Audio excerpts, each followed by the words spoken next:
Good afternoon, everyone. Hope you all are fine and studying safely at your homes.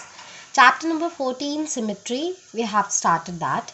And उसमें हमने live class में introduce किया था different types of symmetries. Normal symmetry भी हो सकती है, रिफ्लेक्शनल सिमेट्री, रोटेशनल सिमेट्री, जिसमें हमने ये भी देखा था कि लाइंस ऑफ सिमेट्री जिसके अक्रॉस कोई ऑब्जेक्ट सिमेट्रिकल होता है, just like human body, the vertical line that crosses the body. If अगर मैं यहाँ से सेंटर से एक वर्टिकल लाइन ड्रॉ करती हूँ तो my left part will be exactly equal to the exactly same similar to the right part, है ना.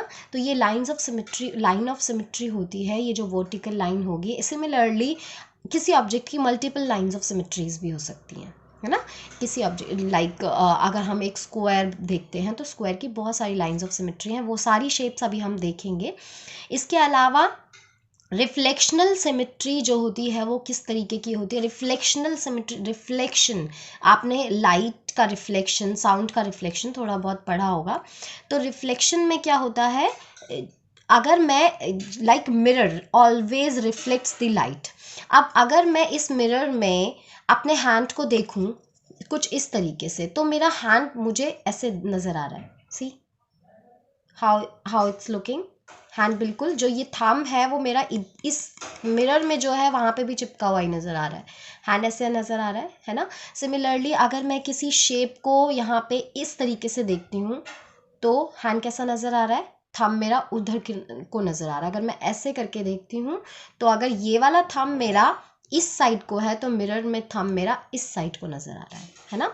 So this is called reflectional symmetry, जहाँ पे मिरर में थोड़ा सा लेटरली इन्वर्टेड होके चीज़ें दिखती हैं लेकिन सिमेट्रिकल दिखती है. It is just like this, है ना. अगर मेरा ये हैंड है तो मैं मिरर पे ऐसा दिखेगा मुझे इस तरीके का, और ये बीच में ये जो मिरर की सरफेस है, दैट मीन्स ये जो मिरर है, ये पूरी लाइन, मिरर की जो लाइन है, that can be called the line of symmetry और द मिरर लाइन. इस लाइन को हम बोलते हैं मिरर लाइन और लाइन ऑफ सिमेट्री रिफ्लेक्शनल सिमेट्री के लिए. तो ये चीज़ हम देखेंगे आज की क्लास में. Let's start these things. Let's come to the triangle first. This is equilateral triangle. Equilateral triangle में आप जैसा देख सकते हो कि इसकी सारी साइड्स इक्वल हैं, और यहाँ पे मैं बिल्कुल सेंटर से 3 लाइंस ले जा चुकी हूँ. एक इस वर्टेक्स से अपोजिट साइड पर, एक इस वर्टेक्स से अपोजिट साइड पर, और एक इस वर्टेक्स से अपोजिट साइड पर. ठीक है, ये अलग अलग कलर की लाइंस हैं. हम ट्राई करेंगे इसको हर एक लाइन के क्रॉस इसको फोल्ड करने का, और फिर देखेंगे, because line of symmetry generally centre से ही होकर जाती है. तो अगर हम एक हर जगह से इसको फोल्ड करके चेक करते हैं तो क्या इसके दोनों पार्ट्स एक दूसरे को ओवरलैप करेंगे. यस, अगर हम इस पर्पल लाइंस के अक्रॉस इसको फोल्ड करते हैं ट्रायंगल को, तो सी यहाँ से हमें पीछे वाला पार्ट नहीं नज़र आ रहा है, और यहाँ से हमें अगेन पीछे वाला पार्ट नहीं नज़र आ रहा है ना. ये दोनों बिल्कुल एक दूसरे को ओवरलैप कर रहे हैं. That means yes, one line of symmetry. Red line के क्रॉस अगर मैं इसको यहाँ पे फोल्ड करती हूँ तो क्या होगा ऐसा, तो अगेन ये वाला पार्ट पीछे वाले पार्ट को ओवरलैप कर रहा है, और ये वाला पार्ट इसके पीछे वाले पार्ट को ओवरलैप कर रहा है. बिल्कुल दोनों एक दूसरे के मिरर इमेज हो गए, है ना. And the third, green line के क्रॉस अगर मैं फोल्ड करती हूँ तो क्या ऐसा होगा. यस, अगेन जो ये पार्ट है, दोनों पार्ट्स वो एक दूसरे को ओवरलैप कर रहे हैं, कोई कहीं से भी एक्स्ट्रा नहीं है. दैट मीन्स ये जो लाइंस हैं, all the 3 lines are lines of symmetry. Equilateral triangle की 3 लाइंस ऑफ सिमेट्री होती हैं. ठीक है, हमें काउंट करना है. So these are 3 lines of symmetry. Now this is isosceles triangle. Isosceles triangle जिसमें क्लियरली पता चल रहा है कि ये वाली साइड इस वाली साइड के इक्वल है, थर्ड साइड अनइक्वल है, वो सबसे बड़ी नज़र आ रही है हमें. This is unequal side. अब यहाँ पे हम क्या करेंगे, क्योंकि अब हमें यहाँ से तो कहीं पे कोई सेंटर ऐसा नज़र नहीं आ रहा है, इसको भी हम 3 लाइंस के क्रॉस फोल्ड करने की कोशिश करेंगे. सबसे पहले तो जो बिल्कुल वर्टेक्स से जा रहा है, जो 2 इक्वल साइड्स हैं उनके बिल्कुल सेंटर से जो लाइन जा रही है उसके क्रॉस में अगर इसको फोल्ड करती हूँ तो यस, यहाँ पे देख रहे हो, है ना, कवर अप हो रहा है पूरा. ये पीछे वाला पार्ट कवर अप हो रहा है, यहाँ से भी पीछे वाला पार्ट कवर अप हो रहा है, अदरवाइज हमें ये बीच का वाइट पोर्शन नजर आ जाता कहीं ना कहीं पे, है ना। So this is covered up. अब अगर मैं इसको किसी और लाइन से, सपोज करो इस वाले वर्टेक्स से एक लाइन जा रही हो और यहाँ से मैं इसको फोल्ड करने की कोशिश करती हूँ, क्या ओवरलैप हो रहा है? नहीं, ये पार्ट एक्स्ट्रा पीछे का जो है वो दिख रहा है हमें, है ना, ये पार्ट एक्स्ट्रा ओवरलैप नहीं हो रहा, that means this is not the line of symmetry. And similarly अगर हम यहाँ से फोल्ड करते हैं तो भी ये पार्ट एक्स्ट्रा यहाँ पे बच रहा है, ओवरलैपिंग नहीं हो रही है। इट मीन्स जो ये वाला हाफ होगा ये पीछे वाले हाफ के जैसा नहीं है, सेम नहीं आ रहा है। इसका मतलब जो आइसोसेलेस ट्रायंगल होता है उसकी सिर्फ वन लाइन ऑफ सिमेट्री होती है, जो कि कहाँ से होकर जाती है, उस वाले वर्टेक्स से जहाँ पे दोनों इक्वल साइड्स मिल रही हैं, ठीक है। Now coming to the third one, that is the scalene triangle. यह ऑल्दो हमें नजर नहीं आ रहा है बट स्टिल थोड़ा बहुत हम देख सकते हैं कि इसकी all three lines are not equal, कोई भी लाइन इक्वल नहीं है। इन तीन यहाँ से भी अब अगेन हर एक वर्टेक्स से एक लाइन कहीं ना कहीं सेंटर से जा रही होगी, हम इसको हर एक लाइन से फोल्ड करके चेक करते हैं। यहाँ से फोल्ड किया तो हमें यहाँ पे दिख रहा है एक्स्ट्रा पोर्शन, मैंने इसको बिल्कुल दबा रखा है, ये जो एक्स्ट्रा वाइट कलर का पोर्शन नजर आ रहा है दैट मीन्स ये दोनों हाफ एक जैसे नहीं है ना। उसके अलावा अगर मैं इसको इस वाले वर्टेक्स से जो लाइन जाएगी वहां से अगर मैं फोल्ड कर दूं इसको इस तरीके से, तो क्या हो रहा है ओवरलैपिंग? बिल्कुल भी नहीं हो रहा। इट इज क्लियरली सीन कि एक्स्ट्रा पार्ट बच गया है, ये वाला हाफ इसके हाफ के इक्वल नहीं है। एंड सिमिलरली अगर मैं इस वाले वर्टेक्स से फोल्ड करती हूँ तो क्या होगा, तो भी यहाँ से तो पीछे वाला पोर्शन कवर अप हो गया, लेकिन यहाँ से मुझे पीछे वाला पोर्शन नजर आ रहा है ना, that means this is not the line of symmetry. तो स्केलीन ट्रायंगल जो होता है जिसकी थ्री साइड्स, तीनों की तीनों साइड्स अनइक्वल होती हैं, that doesn't have any line of symmetry, zero lines of symmetry। अब अगर हम एक तरीके के क्वाड्रिलेटरल्स पे आते हैं, डिफरेंट टाइप्स ऑफ क्वाड्रिलेटरल, सबसे पहले हम स्क्वायर की बात करते हैं। ये वही स्क्वायर है जिसका हमने लास्ट टाइम टास्क किया था, जो शेडेड पोर्शन बचा हुआ था उसको हमने शेड किया था, स्क्वायर है। सो हम इसे बहुत टाइप से फोल्ड कर सकते हैं कि इसके दोनों हाफ्स बिल्कुल एक जैसे हों, दैट मीन्स दोनों एक दूसरे को ओवरलैप करें। सो इफ़ ये जो वर्टिकल लाइन है अगर मैं इस लाइन के अक्रॉस इसको फोल्ड करती हूँ, दैट मीन्स अगेन ये जो पीछे वाला हाफ है दैट विल बी कवर्ड, और अगर मैं यहाँ से देखती हूँ तो अगेन पीछे वाला half that will be covered. तो दोनों एक दूसरे को कवर अप कर रहे हैं, दैट मीन्स ये दोनों एक जैसे हैं, बिल्कुल सेम है। सो this is one line of symmetry जो वर्टिकल है। अब अगर मैं हॉरिजॉन्टल एक सेंटर से लाइन जो है जा रही है उसके क्रॉस इसको फोल्ड करती हूँ तो फिर से मुझे दिख रहा है यहाँ पे कि जो नीचे वाला हाफ है कवर अप हो रहा है, और यहाँ से देखूँ तो अगेन मेरा नीचे वाला हाफ कवर अप हो रहा है, दैट मीन्स ये भी जो हॉरिजॉन्टल है this is another line of symmetry. तो टू लाइंस ऑफ सिमेट्री हो गई। इसके अलावा अगर मैं इसको डायगनली इस वाले डायगनल से इसको फोल्ड करती हूँ, इधर वाले डायगनल से, तो क्या ये दो हाफ्स एक जैसे होंगे? तो मैं इसको डायगनल से यहाँ से फोल्ड करती हूँ तो यस, अगेन दोनों हाफ्स बिल्कुल एक जैसे हैं।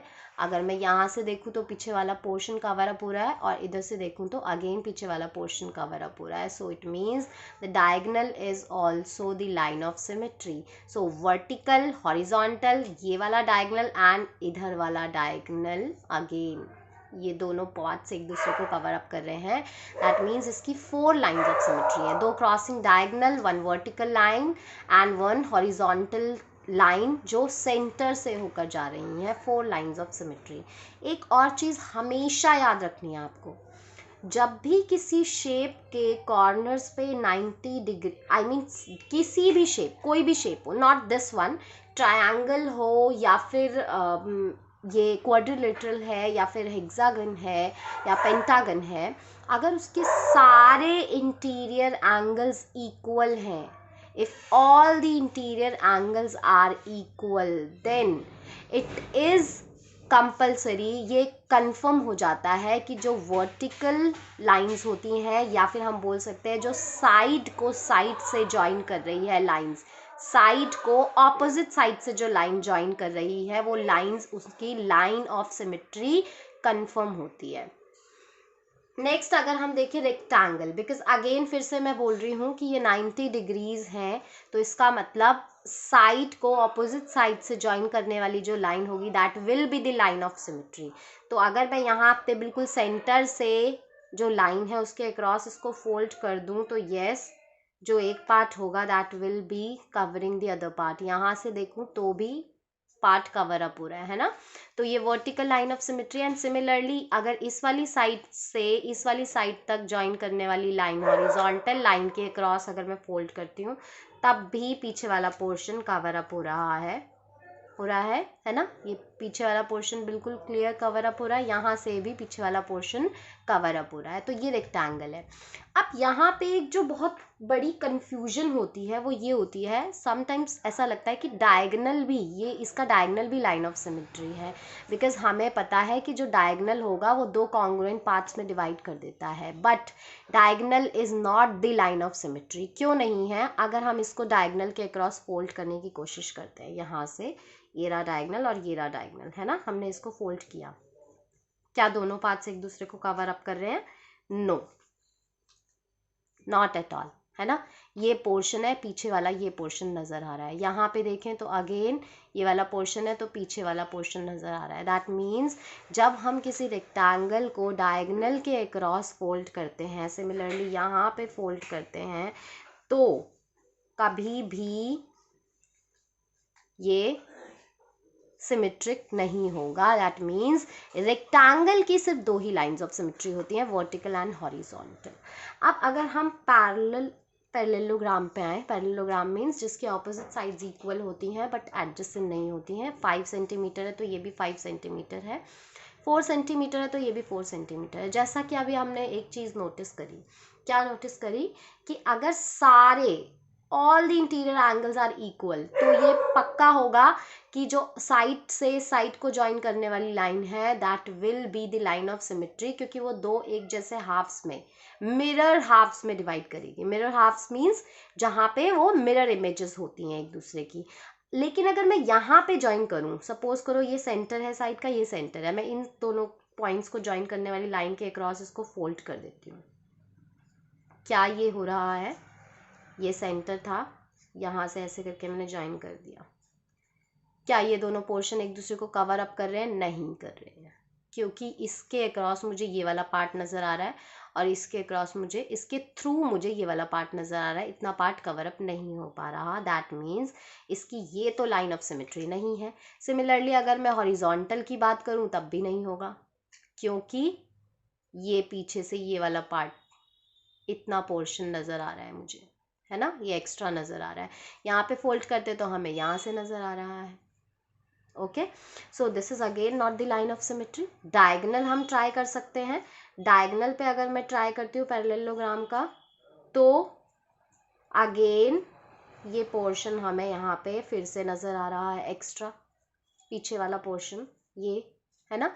यहाँ से देखूंगी तो यहाँ से ये वाला पोर्शन नज़र आ रहा है एक्स्ट्रा।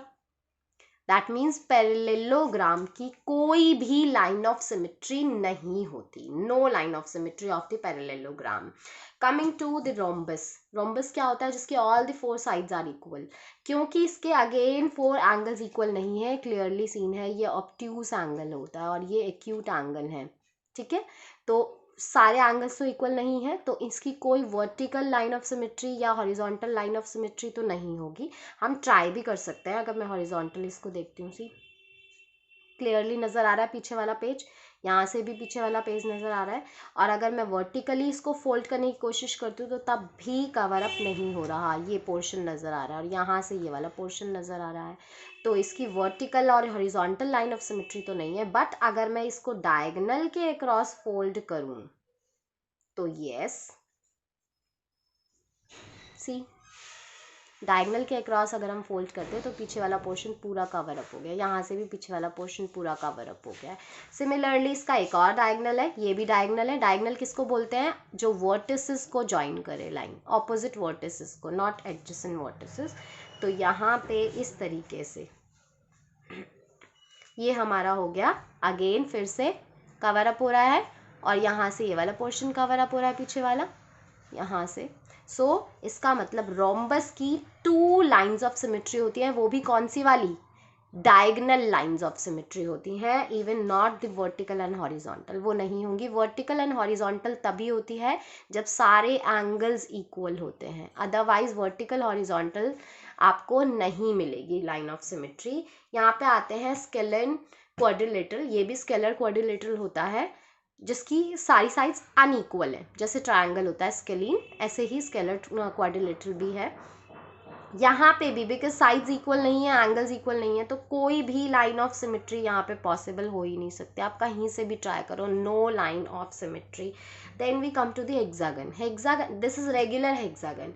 रेगुलर हेक्सागन मीन्स आप देखोगे एक बहुत इंटरेस्टिंग सी चीज़ है, अगर किसी शेप के इवन नंबर ऑफ साइड्स हैं, 1 2 3 4 5 6 इवन नंबर ऑफ साइड्स हैं, तो और दूसरी चीज़ उसके सारे एंगल्स भी इक्वल हैं, जैसा कि इस रेगुलर हेक्सागन के हैं, all the angles are equal, all the sides are equal. तो ऐसे केसेस में जितनी भी लाइंस इनके वर्टेक्स से वर्टेक्स पे जा रही हैं, वर्टेक्स टू वर्टेक्स जा रही हैं, वर्टेक्स टू वर्टेक्स जा रही हैं, और जितनी भी लाइंस इनकी साइड टू साइड जा रही हैं, यहाँ से ऐसे साइड से साइड पे, साइड से ऑपोजिट साइड को ज्वाइन करने वाली लाइंस हैं, वो सारी ही लाइंस ऑफ सिमेट्री होती हैं। दैट मीन्स अगर मैं वर्टेक्स टू वर्टेक्स जो लाइन जा रही है इसके क्रॉस इसको फोल्ड करती हूँ तो भी पीछे वाला पोर्शन कवर अप हो जाता है दोनों केसेस में।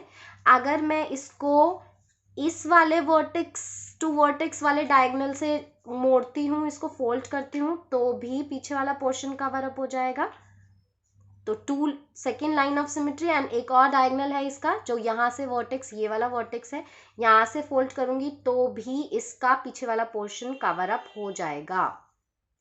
3 लाइन्स ऑफ सिमेट्री। अब अगर मैं साइड टू साइड ज्वाइन करने वाली जो लाइन है, जैसे ये साइड टू साइड, तो भी इसका पोर्शन कवर अप हो जाएगा दोनों हाफ्स। एंड यहाँ से भी हम कर सकते हैं, एंड इवन हम यहाँ से भी फोल्ड कर सकते हैं, कहीं से भी करें। दैट मीन्स एक इंटरेस्टिंग बात जो है हमारी यहाँ पे बनती है, जितनी साइड्स होंगी किसी भी एक रेगुलर पॉलीगन, पेंटागन हो या कोई भी हमारा ट्रायंगल है, क्वाड्रिलेटरल है, या फिर हेक्सागन है, सेप्टागन है, रेगुलर अगर है दैट मीन्स साइड्स इक्वल हैं, एंगल्स इक्वल हैं, तो ऐसे केस में वो जो पॉलीगन होता है उसकी उतनी ही लाइंस ऑफ सिमेट्री होती हैं जितनी उसकी साइड्स हैं। दैट मीन्स 1 2 3 4 5 6, तो इसकी 6 लाइंस ऑफ सिमेट्रीज होंगी। सेप्टागन है तो 7 लाइंस ऑफ सिमेट्रीज होंगी, पेंटागन है तो 5 लाइंस ऑफ सिमेट्री होंगी। So this is the fact even we should know about. ये कुछ अल्फ़ाबेट्स हैं जहाँ पे हमें पहचानना है कि कौन से अल्फ़ाबेट्स की लाइन ऑफ सिमेट्री हॉरिजॉन्टल जाती है, कौन से अल्फ़ाबेट्स की लाइन ऑफ सिमेट्री वर्टिकल जाती है, और कौन से अल्फ़ाबेट्स की लाइन ऑफ सिमेट्री दोनों हो सकती हैं, हॉरिजॉन्टल भी एंड वर्टिकल भी। अगर हम ए का ट्राई करें तो वर्टिकल तो क्लियरली हमें पता है ना, ये वाला पूरा जो हाफ होगा इधर वाले हाफ के बिल्कुल एक जैसा होगा। पर क्या बी में ऐसा होगा? नो, बिकॉज बी के अगर मैं इधर देखूं तो ये स्ट्रेट लाइन है, जबकि राइट साइड पे देखूं तो इधर कर्व बने हुए हैं। सो this is not the symmetry. तो इसका मतलब ये तो नहीं होगा वर्टिकल सिमेट्री। इसकी वर्टिकल सिमेट्री है, एक ही है। सी की अगेन नहीं होगी, बिकॉज अगर मैं वर्टिकल लाइन ले जाती हूँ तो इन दैट केस जो इधर वाला पोर्शन है वो तो कर्व्ड है, जॉइंट है, लेकिन इधर वाला पोर्शन तो जॉइंट नहीं है ना। So this doesn't have again the vertical line of symmetry. इस तरीके से अगर हम आइडेंटिफाई करते हैं तो हमारे पास जो अल्फ़ाबेट्स बनते हैं जिनकी वर्टिकल लाइन ऑफ सिमेट्री है वो है ये ए एंड एच की वर्टिकल लाइन ऑफ सिमेट्री हमें नजर आ रही है। आई की भी अगर हम वर्टिकल लाइन से ले जाते हैं तो इसका लेफ्ट एंड राइट पार्ट दोनों एक जैसा दिखेगा। एम की ये ब्लैक कलर से ये जो लाइन ऑफ सिमेट्री ड्रॉ की हुई है इसका भी लेफ्ट एंड राइट पार्ट एक जैसा दिखेगा। ओ की भी वर्टिकल लाइन ऑफ सिमेट्री होती है, एंड टी की भी वर्टिकल लाइन ऑफ सिमेट्री होती है, यू की भी होती है, W, V and Y and X, इन सब की वर्टिकल लाइन ऑफ सिमेट्री होती है। बिकॉज अगर हम इन्हें वर्टिकल लाइन के अक्रॉस दो हाफ्स में डिवाइड करें तो इनका लेफ्ट हाफ राइट हाफ के बिल्कुल मिरर इमेज होगा। दैट मीन्स मिरर में बिल्कुल वैसा ही नजर आएगा जैसा एक्चुअल में ये बना हुआ है। अब अगर हम यहाँ पे हॉरिजॉन्टल लाइन ऑफ सिमेट्री की बात करें तो अगर मैं ए को डिवाइड करती हूँ हॉरिजॉन्टल लाइन के अक्रॉस, तो क्या ये इक्वली डिवाइड हो रहा है दो हाफ्स में? नहीं, बिकॉज ऊपर वाला पोर्शन तो कुछ वी जैसा शेप बना रहा है बट नीचे वाला पोर्शन दो लाइंस हो गई, ओपन लाइंस, है ना। So this is not the line of symmetry for a. तो ए की only vertical line of symmetry देखने को मिलती है, हॉरिजॉन्टल नहीं है। बट बी की है। अगर मैं बी से बिल्कुल सेंटर से एक हॉरिजॉन्टल लाइन ड्रॉ करती हूँ तो ऊपर भी एक छोटी सी लाइन एंड द कर्व, नीचे भी एक छोटी सी लाइन एंड द कर्व। सी में भी हमारी हॉरिजॉन्टल लाइन ऑफ सिमेट्री देखने को मिलती है। जैसा पोर्शन ऊपर है मिरर से अगर हम देखेंगे तो बिल्कुल वही पोर्शन नीचे भी नजर आएगा। डी में भी हॉरिजॉन्टल लाइन ऑफ सिमेट्री होती है, ई में भी होती है, जी एच में भी होती है, आई में भी देखने को मिलती है हमें, इवन के में भी देखने को मिलती है। एल में नहीं होती है बिकॉज ये जो पोर्शन है वो ऊपर की साइड पे नहीं होगा। एम में भी नहीं होगा बिकॉज एम में नीचे तो ये क्रॉस सा आ जाता है बट ऊपर ये ओपन लाइन है। This is not the line of symmetry. तो हॉरिजॉन्टल एम के लिए ये नहीं होगा। सिमिलरली ओ के लिए हो सकता है, बिल्कुल, है ना, ऊपर वाला पार्ट नीचे वाले पार्ट के जैसा दिख रहा है क्लियरली। टी में नहीं होगा, यू में नहीं होगा, वी में नहीं होगा, एक्स में होगा। अगेन हॉरिजॉन्टल लाइन है, सी ऊपर भी एक वी नजर आ रहा है और नीचे भी बिल्कुल मिरर इमेज जैसा नीचे की तरफ वी नजर आ रहा है। So these are the horizontal lines of symmetry. तो अब अगर हम इन अल्फाबेट्स को कंबाइनली देखें तो हमें यहाँ पे क्लियरली नजर आ रही हैं, जो ब्लैक कलर से हैं वो हमारी लाइंस ऑफ सिमेट्री हैं। कुछ की वर्टिकल है, कुछ की हॉरिजॉन्टल है और कुछ में दोनों है। जैसे एच दोनों कैटेगरी में आया है, वर्टिकल लाइन ऑफ सिमेट्री भी शो हुई है इसकी एंड हॉरिजॉन्टल भी हुई है। आई की भी दोनों लाइंस ऑफ सिमेट्री हैं, वर्टिकल भी है एंड हॉरिजॉन्टल भी है।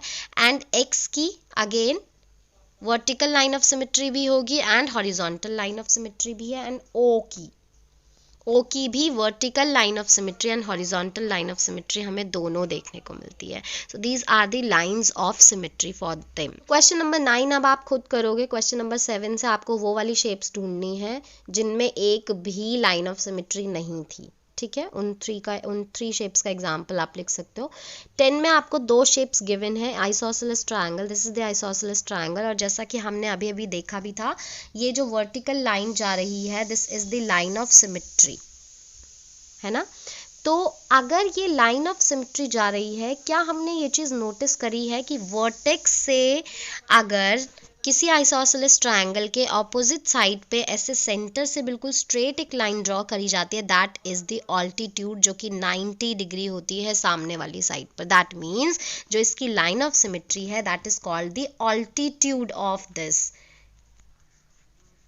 सो दिस इज द ऑल्टीट्यूड, है ना। So another name for the line of symmetry is altitude. अब अगर हम सर्कल की बात करें तो सर्कल में ये लाइन ऑफ सिमेट्री है बिकॉज हम इस लाइन के अक्रॉस अगर इसको दो हाफ्स में डिवाइड करते हैं तो वो बिल्कुल एक जैसे दिखेंगे, है ना।